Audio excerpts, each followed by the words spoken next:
Pour terminer la dernière partie de ce deuxième épisode, maintenant que nous connaissons et comprenons la différence existante entre l'approche épicurienne du bonheur et l'approche bouddhienne du déconditionnement radical, qui dépasse même la question du bonheur et du malheur, j'aimerais préciser un point qui me semble souvent mal compris. Le concept qui réunit la disposition intérieure visée à l'égard des 8 dharmas mondains, donc les 4 couples d'espoir et de crainte que nous avons contemplés dans la troisième partie, c'est la notion d'équanimité. Équanimité, étymologiquement, veut dire égalité d'âme, soit la capacité à garder une humeur stable et sereine face aux circonstances. Mais il faut bien veiller à ne pas se méprendre sur le sens de cette égalité d'âme. Dans la tradition du Bouddha, en effet, équanimité ne veut pas dire impassibilité. En aucun cas, la pratique qui permet de se déconditionner du couple avidité-aversion que l'on trouve dans les 8 dharmas mondains ne consiste à se mettre à distance ou à ne plus ressentir les désirs et les aversions en question. S'il est vrai qu'ils se dissolvent progressivement sur le chemin, dans la pratique elle-même, il ne s'agit pas de ne pas ressentir en se mettant dans une bulle de calme où on ne serait pas perturbé par ses motivations. Au contraire, il s'agit de les ressentir jusqu'au bout, de ne pas s'arrêter à un jugement de valeur à leurs propos en les repoussant, de ne pas fabriquer un soi idéal qui prétend ne pas être affecté par eux, mais bien d'y faire face d'abord et d'aller ensuite du mieux qu'on peut jusqu'au fond de nos entrailles pour les ressentir. Ce en quoi, bien évidemment, un certain calme intérieur est aidant. Et dans le fond, à bien y réfléchir, la méditation de pleine conscience est designée de bout en bout à cette fin-là. Dans le fond, pourquoi cette pratique, qui peut au départ sembler un peu bête et idiote, de passer son temps à demeurer dans le ressenti des sensations corporelles et d'y revenir sans cesse et sans cesse? Pourquoi y porter une attention spécifique? Eh bien parce que, croyez-le ou non, tous les leitmotivs, tous les schémas de fonctionnement que nous trouvons dans les objets de nos pensées trouvent une racine dans une sensation corporelle ou une autre. Autrement dit, l'ensemble de nos conditionnements habite le corps, et notre incapacité fondamentale n'est pas tant de ne pas être capable de mettre à distance ou d'être indifférent à un plaisir ou à un autre, que de ne pas être capable de ressentir finement la manière dont les idées que nous projetons sur le monde, désir et aversion avec, sont animées, sinon produites par des stimulus trouvant leur origine dans le corps. Dans l'ensemble, pour nous libérer radicalement de nos conditionnements, il s'agit donc de ressentir, c'est-à-dire mettre de la conscience là où au départ il n'y en a pas. J'aimerais illustrer cela par une petite expérience qui m'est arrivée il y a un certain temps lors d'une retraite de quelques jours. Le premier jour, après la première session de méditation et avant d'aller déjeuner, les enseignants avaient dit « Il est maintenant temps d'aller déjeuner en conscience ». L'idée m'avait enjoué et j'avais choisi de me prêter pleinement au jeu, donc de manger chacun de mes repas le plus consciemment possible. Cela impliquait un renoncement initial, car je ne pouvais clairement pas à la fois respecter le planning prévu et dans le même temps manger tout ce qui était proposé au rythme que m'imposait le fait d'être pleinement conscient du ressenti gustatif. Donc, si je souhaitais me prêter pleinement à ce jeu, il me fallait être d'accord de manger moins, tout simplement. Ma première surprise a été que malgré le peu de nourriture ingurgitée, je n'ai pas un seul moment ressenti de la faim durant cette retraite.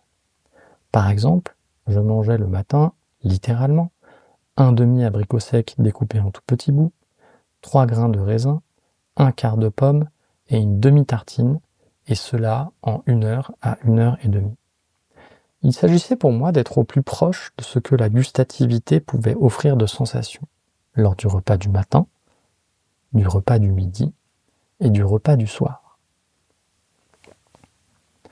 Le 4 ou 5e jour, nous avons eu à manger le midi un gratin de courgettes. D'abord, ce qui n'enlève rien à l'affaire, il était absolument délicieux. J'avais donc une motivation à le goûter de bout en bout décuplée d'autant, quoique mes raisins secs et mes dés d'abricots m'offraient déjà des ravissements dont je n'aurais jamais soupçonné la possibilité. Toujours est-il que je fis un exercice qui relevait un peu du genre de ce que Proust décrit après avoir dégusté la première bouchée de sa fameuse madeleine.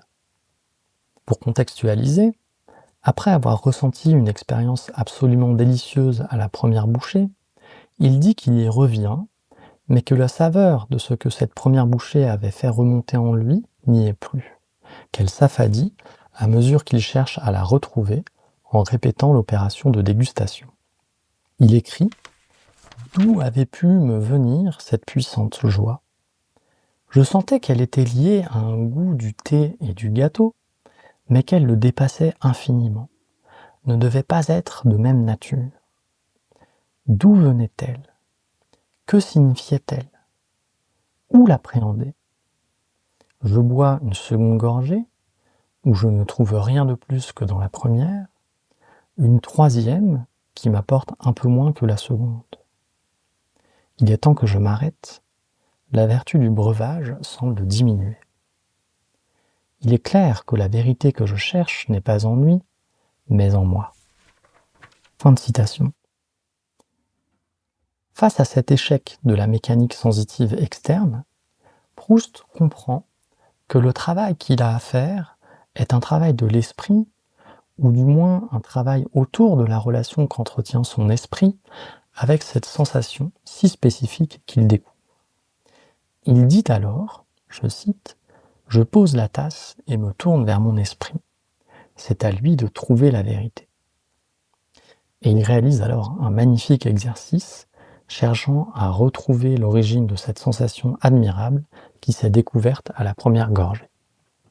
Malheureusement, c'est la partie que l'on omet le plus souvent dans tous les découpages du texte qu'on trouve sur Internet ou dans les anthologies, comme si tout s'était donné de lui-même dans son expérience de la Madeleine, alors qu'il s'agit d'un véritable travail de l'attention dans lequel rien n'était donné de prime abord.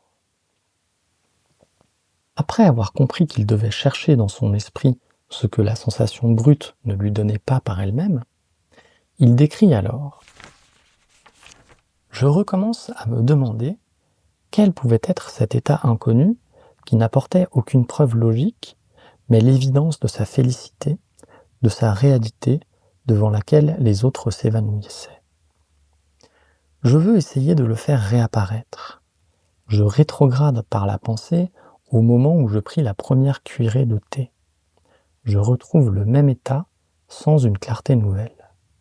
Je demande à mon esprit un effort de plus, de ramener encore une fois la sensation qui s'enfuit, et pour que rien ne brise l'élan dont il va tâcher de la ressaisir, j'écarte tout obstacle, toute idée étrangère, j'abrite mes oreilles et mon attention contre les bruits de la chambre voisine. » Que décrit Proust ici dans le fond ? Il décrit le fait qu'il se concentre. Il tente de mettre en œuvre des conditions permettant à son esprit de pouvoir vraiment percer le mystère de cette première gorgée. Mais en vain, car son esprit est trop tendu, il est trop au travail pour reprendre et corriger l'expression que j'ai employée pour décrire ce qu'il fait. En s'en rendant compte, il module son état intérieur, il écrit alors « Sentant mon esprit qui se fatigue sans réussir, je le force au contraire à prendre cette distraction que je lui refusais, à penser à autre chose, à se refaire avant une tentative suprême. » Et c'est en réalité ce mélange entre une attention dirigée, donc une certaine concentration qui à un moment tombe dans le piège de l'attention, mélange entre cette concentration et ce relâchement qui lui permet in fine de pouvoir ressentir le souvenir auquel est accolée cette sensation de madeleine et de thé. Et il ne faut pas minimiser la rigueur que cela demande, dans le fond. Il dit lui-même, évoquant la trace d'un souvenir dont il ne parvient pas à reconnaître l'origine, « 10 fois il me faut recommencer, me pencher vers lui, et chaque fois la lâcheté qui nous détourne de toute tâche difficile, de toute œuvre importante, m'a conseillé de laisser cela, de boire mon thé en pensant simplement à mes ennuis d'aujourd'hui, à mes désirs de demain, qui se laissent remâcher sans peine. » Et il décrit là le processus même qui nous fait vouloir ne pas être conscient de ce que nous vivons. Mais c'est un autre chapitre. Je vous mettrai un lien en description vers ce texte magnifique dont je ne peux que vous recommander la délicieuse lecture. Je souhaitais en tout cas évoquer Proust simplement pour illustrer le type de relation que j'ai pu entretenir à la sensation qui se déployait en dégustant attentionnément et passionnément ce gratin de courgettes qui s'offrait à moi. L'enjeu était de cultiver la curiosité à chaque instant, de suivre le fil de la sensation, de se concentrer pour ne pas perdre ce fil, de se détendre pour ne pas le briser, et de ressentir in fine d'où part la sensation et où elle mène, si jamais elle devait mener quelque part. Et il se trouve que cette fois-ci, à mon étonnement le plus délicieux, elle mena en effet quelque part, et que j'en conçus la plus belle des surprises.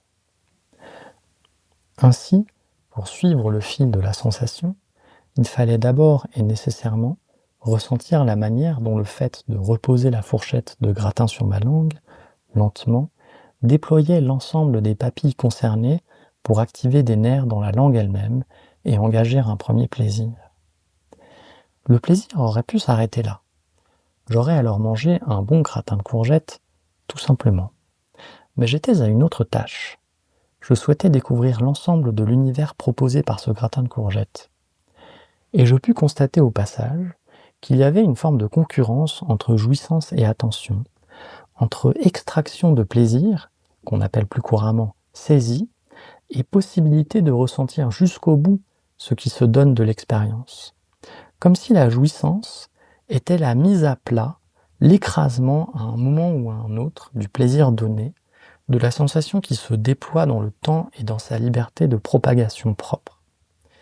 Il était surprenant en effet, chaque fois que la jouissance s'en mêlait, de perdre la capacité à ressentir, ou plutôt que le ressenti s'aplatisse dans une forme finie, accompagnée d'un état mental du type « Ah oui, je veux ça », interrompant le processus d'évolution des sensations alors en cours. De là, un peu à la manière de Proust, auquel vous vous doutez bien que je ne pensais pas le moins du monde à ce moment-là, je dus moi aussi recommencer 10 fois et me remettre consciencieusement à l'ouvrage pour suivre au mieux tout ce qui se donnait à ressentir depuis l'entrée de la fourchette dans ma bouche jusqu'à la fine fleur du périple de cette sensation. Ainsi, je pus découvrir une dimension incroyable du plaisir. Incroyable, au sens où je ne l'aurais jamais même soupçonné. Depuis les premières papilles de la langue, je pus ressentir comment la sensation plaisante activait tout un ensemble nerveux dans la langue aussi, puis comment de la langue, ces sensations se déployaient vers le plancher buccal, sous la langue et dans toute la mâchoire, cependant que dans le même temps, c'est qu'il faut donner de l'espace au possible, un parfum d'espace courgettique se déployait dans tout le palais, ainsi que la sphère nasale. Et pareil, il me fallait faire effort sans tension, pour pouvoir à la fois laisser se déployer tout cela sans le saisir et l'enfermer, sans l'écraser dans la jouissance, et lui laisser l'espace permettant de pouvoir ressentir tout ce qui allait pouvoir en résulter. De là, c'est-à-dire à peu près 2 à 3 secondes après avoir déposé le morceau de gratin de courgette dans ma bouche, et sans avoir même commencé à le mâcher, je ressentis que tout ce plaisir, si délicat et parfumé, qui venait de circuler depuis ma langue jusque dans l'ensemble de la sphère buccale et nasale, venait se frayer un chemin vers l'ensemble de mon cerveau. Je sais bien qu'il n'y a pas de nerfs dans le cerveau, mais le ressenti subjectif était qu'il se faisait là un chemin de la sphère bucco-nasale au cerveau. Puis, cette sensation pleinement déployée a finalement trouvé une résolution en se ramassant sur elle-même pour venir voyager dans le cou, descendre le long de l'axe vertical du corps, et je ne saurais plus dire si la sensation se situait au niveau de la moelle épinière ou non, je ne crois pas en tout cas, puis s'ouvrir et se dissoudre dans et par le cœur, depuis l'intérieur vers l'extérieur, comme si avait éclos de là une petite goutte blanche et heureuse à la fois, et qui était venue nourrir quelque chose dans mon cœur. Et puis plus rien. Le trajet était fini, la sensation était dissoute. Le plaisir avait fait l'ensemble du chemin qu'il avait pu faire et s'était résolu dans le fait de nourrir le cœur. C'était pour moi une découverte incroyable et dans le même temps pas tout à fait étrangère conceptuellement. Lorsque j'étais en formation d'acupuncture, il y a une vingtaine d'années, un de nos enseignants, méditant de longue date, nous avait dit qu'il n'était pas particulièrement répertorié que la langue soit liée au cœur dans l'anatomie des circulations énergétiques chinoises, mais il nous avait dit d'un air assuré et pleinement ancré: je peux néanmoins vous assurer que c'est le cas. Je ne sais pas s'il avait vécu le même genre d'expérience pour dire cela, mais en tout cas, je pouvais à mon tour valider cette assertion. Il est fort probable d'ailleurs que ça ne soit pleinement le cas que lorsqu'on offre totalement son attention au processus ainsi que je l'ai décrit, avec des degrés divers de résonance entre plaisir et nourriture du cœur.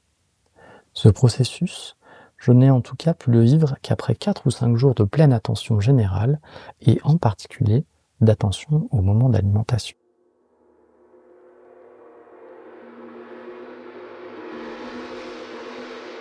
Pourquoi est-ce que je raconte tout cela ?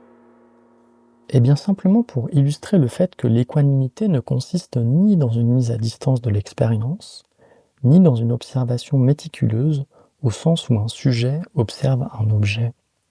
Il s'agit bien de ressentir pleinement, et ressentir pleinement veut dire ne pas résumer, ne pas aplanir, et finalement affadir l'expérience sur un j'aime pas, je veux pas, processus quasiment automatique de notre psyché. C'est donc ressentir le plaisir jusqu'au bout, malgré le désir d'en jouir le plus tôt possible dans ce qui se présente à l'expérience, et aussi ressentir la douleur jusqu'au bout, malgré l'instinctive mise à distance que nous réalisons à son égard au départ. Et concernant la douleur, lorsqu'on la suit, lorsqu'on lui laisse de la place plutôt que d'y résister, étonnamment, elle se dissout d'elle-même aussi. C'est contre-intuitif au possible, mais c'est bien comme ça que ça se passe, autant sur le plan physique que psychique.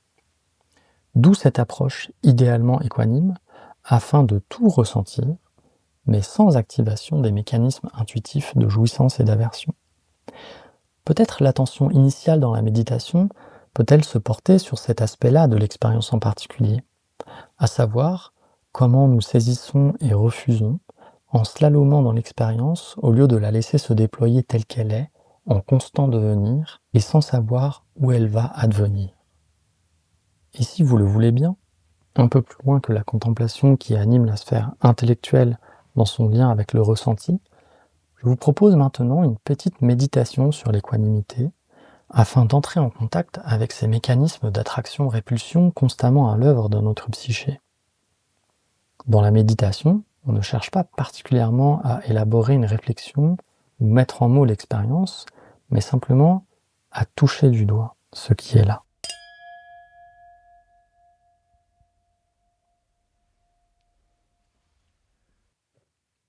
Commencez donc par vous asseoir, trouver une position qui vous soit confortable, ni trop tendue, ni trop détendue.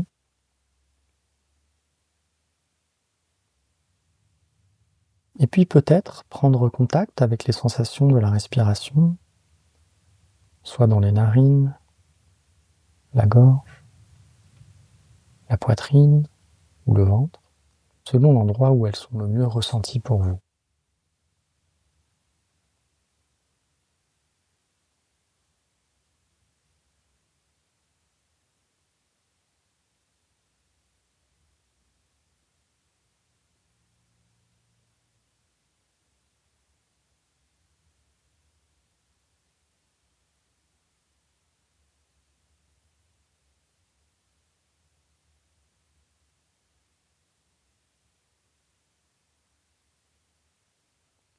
Prenez le temps de laisser respirer le corps naturellement, sans chercher à influer particulièrement sur le va-et-vient du souffle dans le corps.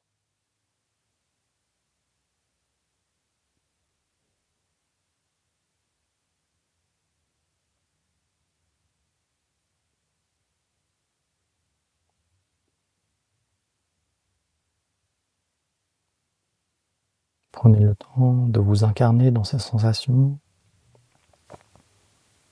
d'être dans la présence à ce qui est, à ce qui émerge spontanément lorsqu'il y a contact avec les sensations de la respiration.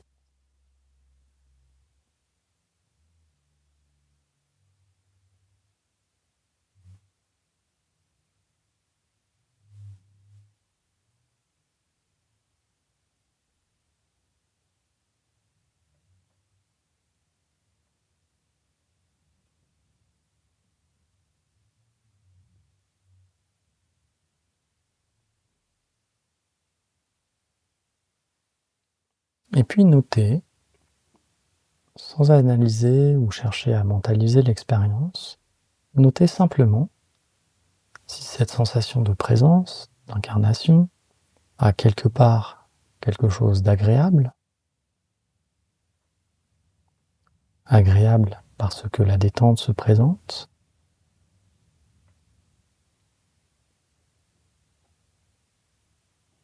ou parce qu'une sensation d'être plus en contact avec soi-même se fait jour.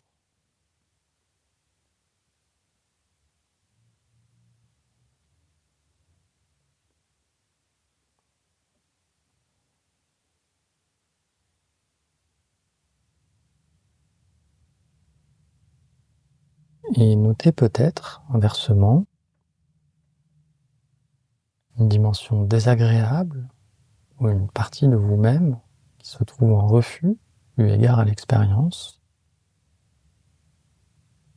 ou peut-être une zone du corps, sans forcément que la sensation soit très forte, ou que le refus soit très fort.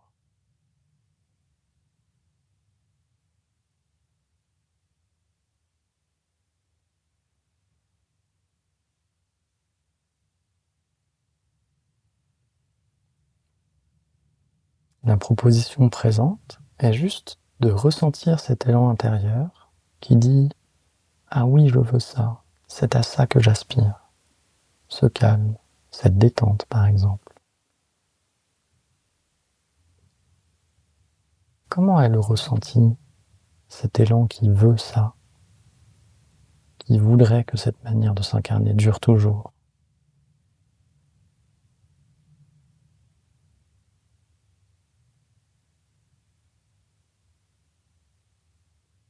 Ou bien, inversement, peut-être ressentez-vous un élan qui dit « Ah non, il y a quelque chose que je n'aime pas dans cette expérience ».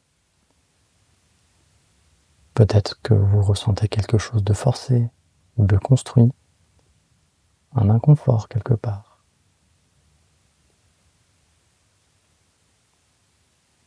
Et si tel est le cas, de la même manière, comment est-ce ressenti? Comment est ressentie cette intention de mettre à distance, de refuser ce qui est présent?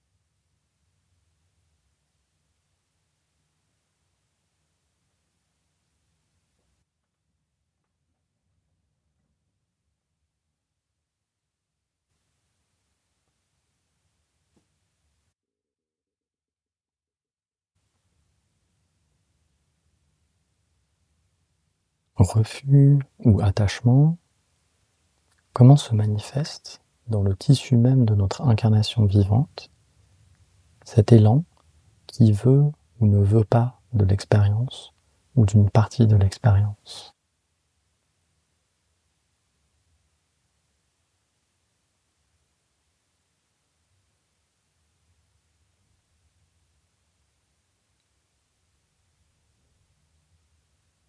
Peut-être y a-t-il aussi un genre de tri qui s'opère en vous,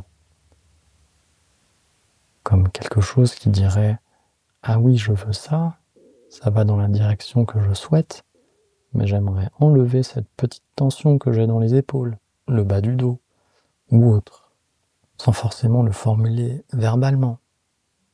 On est vraiment dans la densité du vécu.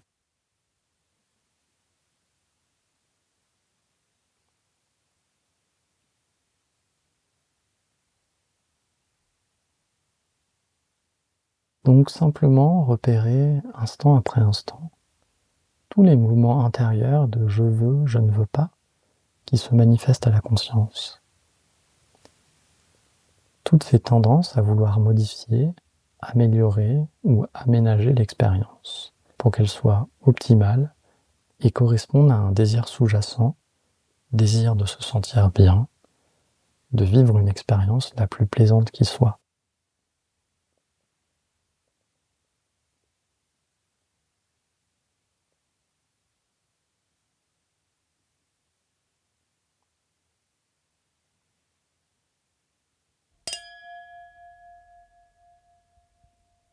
Cette petite méditation, je l'espère, vous aura fait toucher à toutes les micro-intentions constamment à l'œuvre dans le courant de notre esprit.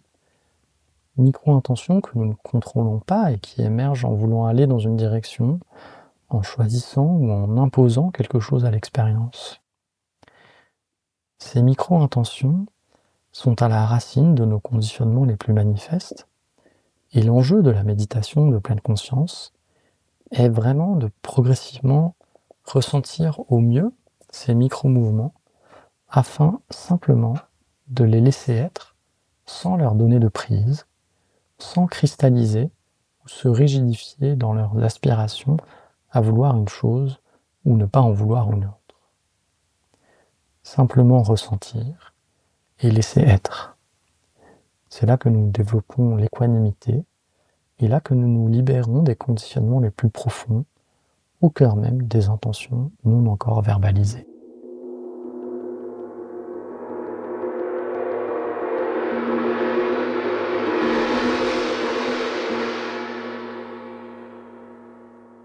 Revenons maintenant sur le chemin que nous avons parcouru durant ces 4 parties de ce second épisode, pour reprendre d'un seul mouvement le chemin intellectuel qui a été fait, et j'espère tout autant sensitif qui aura pu vous toucher, vous faire appréhender des dimensions de votre personne, peut-être que vous n'aviez pas vu ou pas cultivé auparavant. Dans cet épisode, nous avons vu 3 choses. D'abord, grâce à la perspective comparée entre l'approche épicurienne et l'approche bouddhienne, que le bonheur, ou le fait d'être libre de nos tourments, n'a pas la même définition selon le point de vue duquel on part. Du côté épicurien, on a vu que le plaisir est la mesure de toute chose, et que de ce point de vue, remettre en cause les plaisirs grossiers pour affiner notre psyché afin d'éprouver les plaisirs contemplatifs les plus subtils est le chemin le plus sûr pour aller vers le bonheur. C'est l'ataraxie que j'ai volontairement identifiée au samadhi dans la tradition bouddhique. Ensuite, nous avons vu pourquoi la vertu, entendue au sens bien spécifique de cultiver une intentionnalité nourrie de bonté pour soi comme pour tous les êtres, est un élément nécessaire de ce chemin de pacification et de raffinement des plaisirs. En somme, parce qu'une avidité ou une aversion grossière ne peuvent pas coexister avec la dimension calme et délicate qui habite les plaisirs les plus subtils. Il y a donc, par la méditation, un affinement de l'esprit dans cette direction, autant qu'un renoncement progressif et choisi envers ce qui constitue un obstacle à cet affinement. Or, les intentions malignes, relevant d'un profit pour soi aux dépens des autres, relèvent de ce genre d'obstacle. En ce sens, l'éthique, au sens de l'éthique des vertus, est un prérequis autant qu'une conséquence de ce chemin vers le bonheur. Et enfin, nous avons vu en quoi la perspective proposée par la tradition du Bouddha diffère de celle proposée par Épicure afin de nous libérer totalement de nos tourments. En effet, si des deux côtés, Épicure comme Bouddha, il s'agit de renoncer à ce qui par nature est vain, la quête des richesses ou de la gloire, chez Épicure, la modération et la tempérance suffisent à un bonheur bien compris, lorsque chez le Bouddha, il s'agit de dépasser la saisie même que nous avons des expériences plaisantes et déplaisantes. Alors, pourquoi ai-je souhaité proposer ce comparatisme ? Il me semble qu'on a souvent le réflexe de dire un peu à la légère. Et peut-être par paresse, oh oui, de toute façon, tout ça c'est un peu pareil. Et certes, on aurait tôt fait, sur le papier, d'identifier l'ataraxie épicurienne, absence de trouble donc, avec le nirvana du Bouddha, la paix ultime. Il pourrait bien y avoir correspondance ici. Mais le fait est que si l'on regarde l'articulation des doctrines elles-mêmes, dans leurs détails, il ne peut pas échapper que ça n'est pas le même projet existentiel, et que le projet proposé par le Bouddha va a priori un peu plus loin que celui proposé par Épicure, qui s'en tient à l'absence de trouble du corps et absence du trouble de l'âme comme condition du bonheur, et au plaisir comme boussole ultime. Or, si l'on s'en tient à l'approche bouddhienne en reprenant les termes proposés par Épicure, l'équanimité dans le ressenti des sensations agréables comme désagréables permet ultimement de ne pas faire de l'absence de troubles du corps un élément nécessaire au bonheur. Et, la maladie n'étant jamais choisie et toujours possible, quel que soit notre degré de prévention de celle-ci dans notre vie, le Bouddha propose une approche radicale permettant de s'affranchir, y compris de ce désagrément-là de l'existence. Non pas ne plus tomber malade, mais que le fait de tomber malade ne constitue plus un motif de souffrance psychique sans pouvoir enlever la souffrance physique qui est une nécessité. Mais simplement de se relier à la souffrance physique d'une autre manière. De là, du point de vue bouddhien, ça n'est pas le plaisir qui est la mesure de toute chose, mais plutôt la capacité à ressentir jusqu'au bout toute expérience émergeant à la conscience, et ça n'est pas une mince affaire. Inversement, il était intéressant pour moi de proposer cette approche comparative parce que si elle permet de noter des différences, subtiles et massives à la fois, elle permet aussi de comprendre combien un chemin un tant soit peu réfléchi vers le bonheur, ou l'absence de souffrance, mène à des conclusions similaires. Ainsi, des deux côtés, une réflexion attentive aux mécanismes de notre esprit est nécessaire. Le discernement est une qualité à cultiver et faire de la philosophie nous y aide grandement.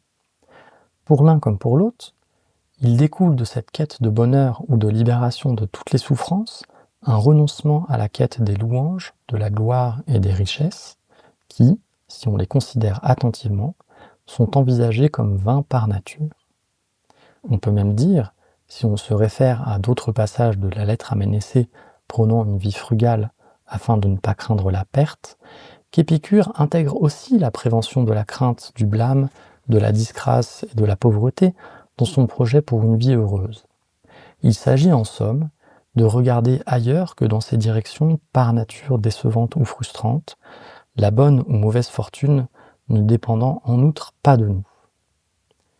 Pareillement, même si je ne l'ai pas détaillé ici, l'éthique des vertus est un élément central de la tradition du Bouddha, dans laquelle on considère traditionnellement qu'elle est un prérequis à la méditation, et pour les mêmes raisons que celles évoquées par Épicure.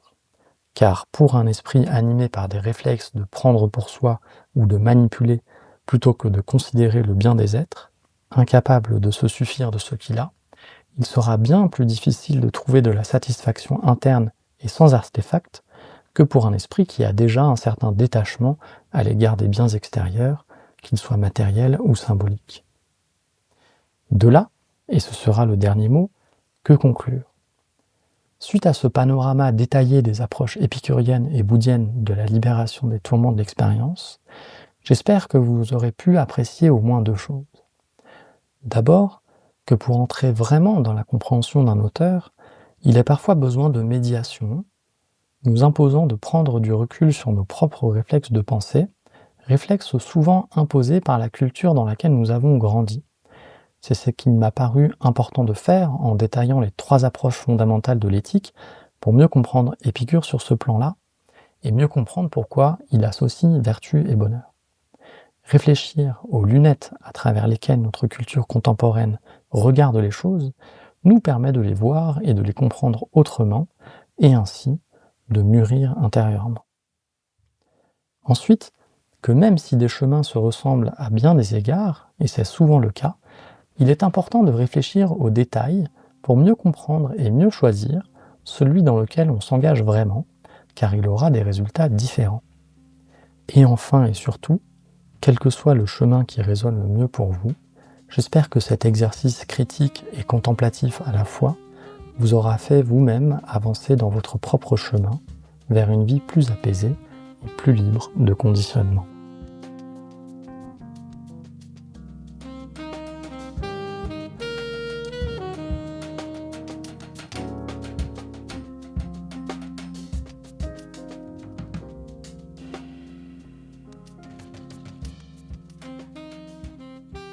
J'espère que vous aurez apprécié ce podcast et si tel est le cas, n'hésitez pas à faire un don pour soutenir cette activité.